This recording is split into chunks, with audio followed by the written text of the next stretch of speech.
Hey kids, light and shadow కాన్సెప్ట్ని స్టోరీలా వినాలనుందా? అయితే come on, let's begin the story part 1. ఈ పాపని చూసారా? తిన పేరు చిన్ని. చాలా క్యూట్ అండ్ నాటీ గర్ల్. ఒకరోజు చిన్ని ఒక బ్యూటిఫుల్ సన్నీ పార్క్కి వెళ్ళింది. అటు ఇటు నడుస్తూ గెంతుతూ ఆడుకుంటుంది.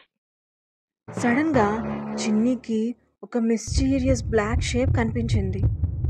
చిన్ని భయపడిపోయింది. భయపడుతూ ఇలా అనుకుంటుంది, ఎవరు నన్ను ఫాలో అవుతున్నారు? చిన్ని లెఫ్ట్కి వెళ్తే లెఫ్ట్కి వెళ్తుంది, రైట్కి వెళ్తే రైట్కి వెళ్తుంది, ఎటువైపు నడిచినా వెనకాతలు వస్తుంది. చిన్ని ఆ బ్లాక్ షేప్తో మాట్లాడుతుంది. నువ్వు ఎవరు? ఎలా వచ్చావు? షాడో, నువ్వు ఎందుకు వచ్చావు? ఎలా వచ్చావు? సన్లైట్ ని నీ బాడీ బ్లాక్ చేస్తే నేను ఫామ్ అవుతాను.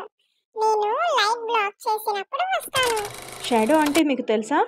ఒక ఆబ్జెక్ట్కి ముందు లైట్ పడితే ఆ ఆబ్జెక్ట్ వెనకాల ఒక డార్క్ షేప్ ఫామ్ అవుతుంది. అదే షాడో అంటే. అంటే నువ్వు నాతో ఇక్కడే ఉంటావా? ఆఫ్ కోర్స్, నువ్వు నడిస్తే నేను నడుస్తాను, నువ్వు జంప్ చేస్తే నేను జంప్ చేస్తాను. నువ్వు చాలా ఫన్నీగా ఉన్నావు టిల్లు. ఇప్పటి నుంచి మన ఇద్దరం ఫ్రెండ్స్. బట్ సడన్గా ఆ బ్రైట్ సన్ మీద బిగ్ ఫ్లఫీ క్లౌడ్స్ వచ్చాయి. అరే, ఏం జరుగుతుంది? టిల్లు కొంచెం కొంచెంగా తగ్గడం స్టార్ట్ అయింది. టిల్లు, టిల్లు, ఎక్కడికి వెళ్ళిపోతున్నావు? టిల్లు ఎక్కడికి వెళ్ళిపోయాడు? ఎప్పుడు వస్తాడు? అసలు వస్తాడా? తెలుసుకోవాలనుందా? అయితే వెంటనే సబ్స్క్రైబ్ చేసి బెల్ ఐకాన్ క్లిక్ చేయండి. Wait for light and shadow part 2.